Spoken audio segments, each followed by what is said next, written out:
আছে, 10 টাকা আছে, 50 টাকা আছে। তা আমি যদি আপনাকে যদি টাকাটা গিফট করি, আপনি নিবেন কেন? আপনার হচ্ছে ক্ষেতের উপকার হইতো, বীজ দিতেন, সার দিতেন। কি বলেন আপনি? এটা সালামি হিসাবে মনে করি না, এটা সালামি। নেন কাকা, আপনার দেখেন এই যে কথা বলেন আপনি, কথা বলেন।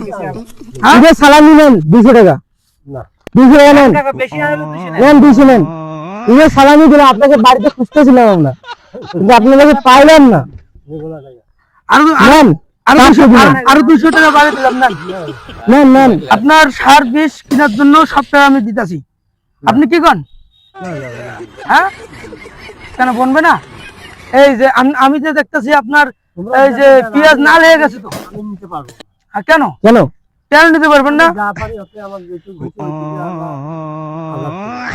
হাজার শুকুর। আচ্ছা, আমি আপনাকে 1000 টাকা গিফট করলাম। এই 1000 টাকা আমি আপনাকে গিফট করলাম। কি বলেন? হাতে নেন, হাতে নেন, নেন না, নেন না, আপনি হাতে নেন না।